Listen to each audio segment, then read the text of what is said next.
Hello, class. Professor Mandeville back. This is Lecture 3 for History 102.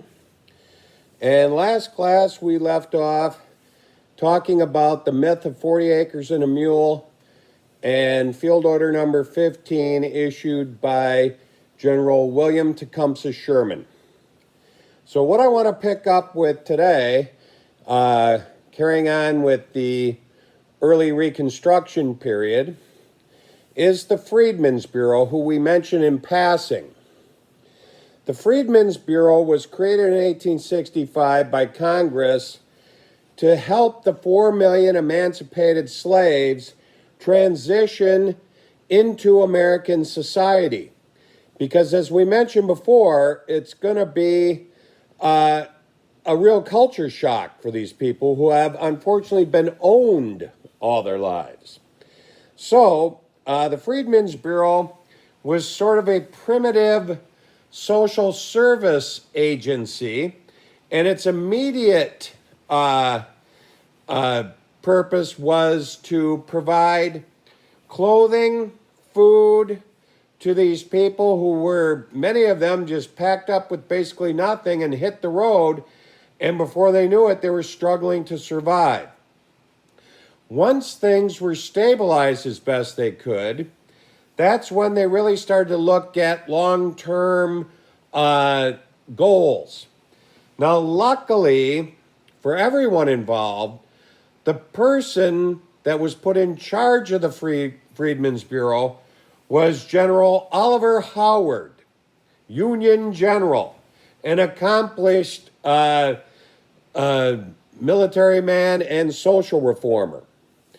General Howard will very quickly figure out the real pressing problem facing the so-called freedmen, or the emancipated slaves, was lack of education. Obviously, these people, 99.9% of them had no education. They couldn't read, write. In fact, in southern states, it was illegal to teach your slaves how to read and write.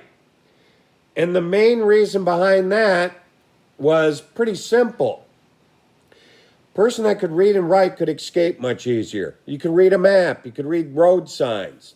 That's why we had to have the Underground Railroad to assist these people in their long treks from the south when they escaped all the way through the north to Canada, because they couldn't read and write.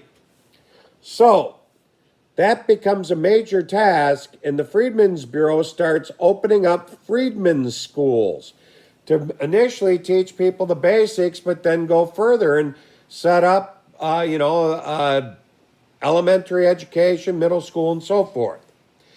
Now, initially, the Freedmen's Bureau was also going to pick up on Field Order 15 and issue 40 acres and a mule to people, and they started to do it also.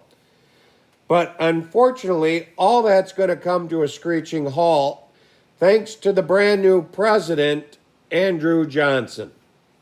So let me tell you a little bit about Andrew Johnson, and you're going to pretty quickly figure out he's not one of my favorites. I have very little respect for the man, and he really shouldn't have been president, as I mentioned before.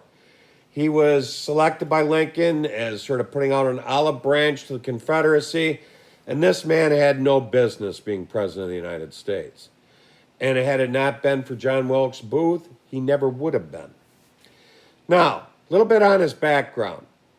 He was a Southerner from the state of Tennessee.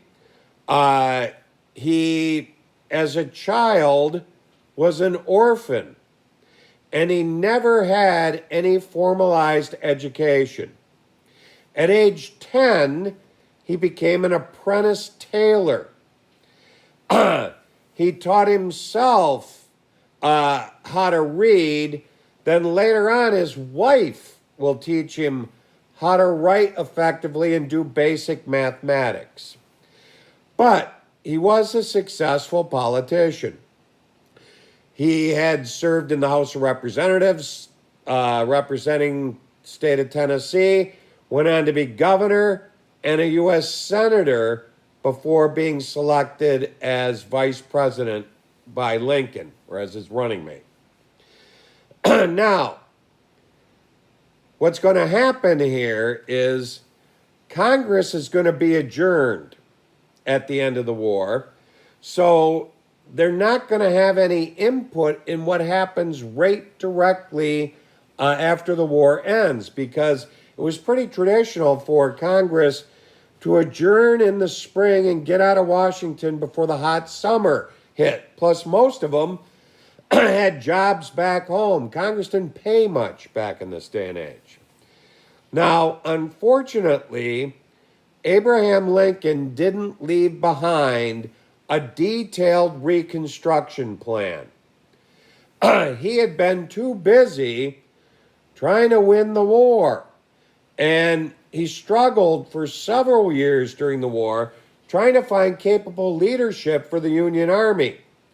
And once in late 1863, when he figures out Grant's the man and puts him in charge, and Grant and Sherman make short order of the war, he still didn't have much time to contemplate the Reconstruction process. But he figured he'd do it when it came. In 1864, he did present to Congress his initial version of Reconstruction, and it was commonly known as the 10% plan. Meaning, and you'll hear these percentiles here in these different plans, if 10% of the Confederate males in a state pledged allegiance to the United States and the Union, then that state could be accepted back into the Union. Because remember, all the Confederate states left the Union, they formed their own country. Now there's got to be a process for bringing them back in. Now, Congress hated this plan. And you got to remember, Congress during the Civil War was all Northern congressmen and senators. The South had left. They wondered what Lincoln was thinking. 10%, that could mean that 90% of the Confederate males in a state still felt like they were in a state of rebellion. Excuse me, I need a drink of water. So they countered Lincoln's plan with a bill known as the Wade-Davis Bill, which called for 50% of Confederates pledging allegiance to the Union in a state. Lincoln will veto the Wade-Davis Bill, so they're kind of at a standstill. They can't agree upon the actual nuts and bolts of Reconstruction. So when Johnson takes over, after the celebrations of winning the war and so forth are over with, he comes up with his own presidential Reconstruction plan. And he will unveil this at the end of May 1865. And he'll think that he can just implement this without any consultation or passage by Congress, which he's going to find out the hard way. That's not the way it works. But anyway, it's going to be in play during the summer of 1865 until Congress returns and sets the record straight. But anyway, this crazy plan of Johnson's, he basically says he's going to, in the memory of the dearly departed Abraham Lincoln, adopt part of his Reconstruction plan, the 10% part of it.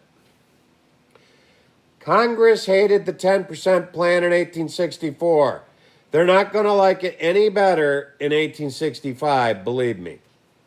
So, he says once 10% of these Confederates swear their allegiance to the Union, each state can start the process to be admitted back in the Union.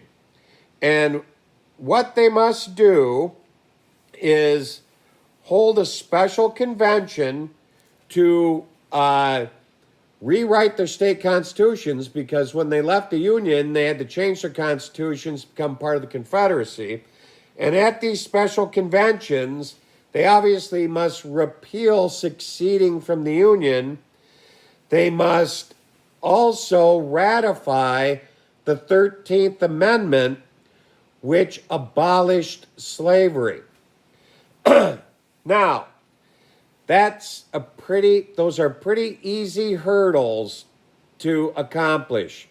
10% swear an oath of allegiance, ratify the 13th Amendment, and repeal secession. Not many hoops to jump through.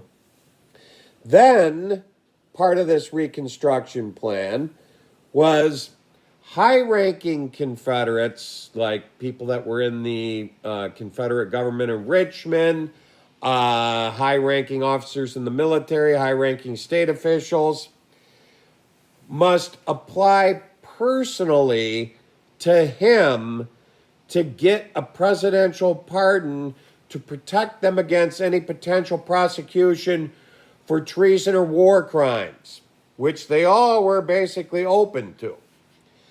Now, the reason why he's making them apply personally, he never got along with the power brokers in the South who became the leaders of the Confederacy. They always looked down their noses at him. He was not a wealthy man, and the group that controlled the South, commonly known as the planter elite, he was never part of. And he also did not support secession from the Union. So, this is his opportunity to get back at all these Southern powerful politicians and others and more or less make them come to the White House and, as the phrase goes, kiss the ring to get a pardon. So, Johnson unveils this, and in the meantime, once these Southern states quickly rejoin the Union, they're going to start instituting a lot of the old rules.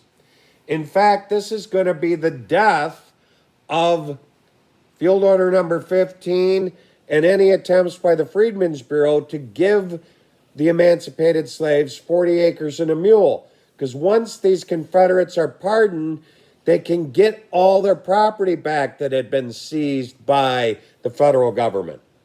One unfortunate part of this whole scenario. Also, they're going to quickly institute a brand new form of slavery known as contract labor. Contract labor was when they'd make the ex-slaves or the freedmen who were roaming the streets looking for a job, or they had remained on their old plantations, they made them sign these labor agreements or contracts. For one reason, Confederates didn't have any money. They would liquidate whatever they had, silver, gold, to buy seeds to get a crop in the ground and start to get back going again. So more or less, this is also sort of an IOU to the freedmen. You work for me for a whole season. I'll pay you after I sell the crops because I don't have any money to pay you now. But you can live in your old slave quarters and so forth. Now, the contracts that these freedmen signed, obviously they couldn't read them. None of them could read or write. Plus, they'd never been free before. They don't know what it's like to work for money and being an employee. So they're just making their marks on these contracts in lieu of their signature, and nobody was able to read the fine print. And what the fine print basically said, I'm going to pay you X amount of money for working for me for a whole agricultural season. But I'm going to deduct room and board, which the emancipated slaves had never obviously paid for. That was supplied as part of being a slave. I'm going to deduct for any clothing you may need me to purchase on your behalf. I'm going to deduct for any sort of medical expenses you may incur. You know, you get sick, your kids get sick, whatever. And then at the end, after I've made all these deductions, that's what you'll get paid. So, these freedmen had no clue of what was going on here. They work a whole agricultural season, and then that fateful day comes that they've been waiting all their lives for, their very first payday as an employee. So they'd all line up to get paid, and then the plantation owner or the director of the field operations or whatever would tell them, okay, you signed a contract and we owe you this amount, but once we deduct room and board, you needed a new pair of boots, your child got sick. I got some unfortunate news for you. You owe us money. So here's a brand new contract. Sign, make your mark. You're going to have to work for another year because now you're in debt. These poor freedmen had no clue what was going on, and they're being manipulated by this brand new form of slavery known as contract labor. Now, to enforce contract labor, most of the southern states, led by Mississippi initially, will pass a series of laws known as black codes. Black codes allowed enforcement of these labor contracts, and if somebody attempted to say, screw you, I don't owe you anything, I'm hitting the road, they could have them arrested by the local sheriff. Now, also some alarming components of these black codes. The freedmen in the southern states that adopted these were typically not allowed to serve on a jury or even testify in a court of law. They restricted their ability to rent or lease land if they did have any money, so they really couldn't become sharecroppers even. They set up vagrancy laws to arrest freedmen on the streets who had no money in their pockets and force them into labor contracts. And they also had contained in them curfews where black Americans could not be on the streets of the South at night without a note from their employer. This is very similar to what went on in South Africa during apartheid.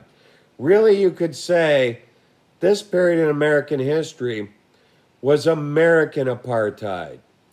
So, this is going on in the South under this presidential Reconstruction program. So then in the fall, late fall, Congress comes back into session. As all these northern members of the House and the Senate arrive back in Washington, they're hearing all these horror stories of what's really going on in the South. That the Confederate states are all rejoining under presidential Reconstruction. They've reinstituted slavery, just changed the name of it to contract labor, and they've all passed these horrific black codes. Now, since many of these states had, as far as they were concerned, rejoined the Union, they went ahead and held special elections. And they elected members to the House and the Senate who show up late in the year in 1865 and think they're going to take their supposedly rightful places in the U.S. House of Representatives and the U.S. Senate. Well, no, they're not.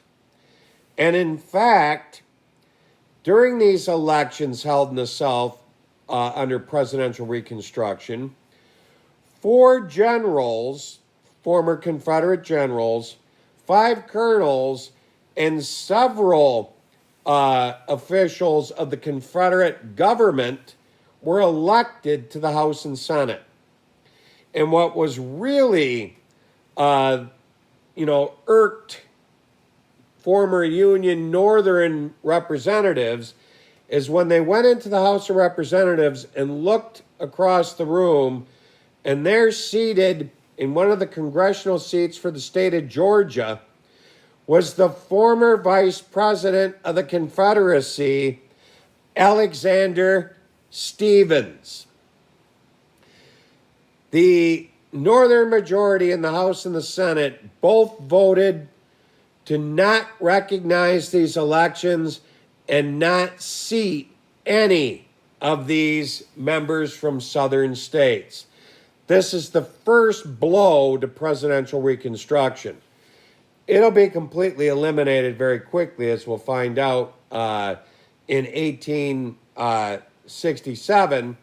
But in the meantime, in 1866, there's going to be an ongoing war between Congress and President Andrew Johnson. So, when I pick up with the next video lecture, I'm going to talk about what happens in 1866 between Congress and President Johnson, and we'll move forward into the later periods of Reconstruction. So, everybody take care. I'll be seeing you soon. Be safe. Bye now.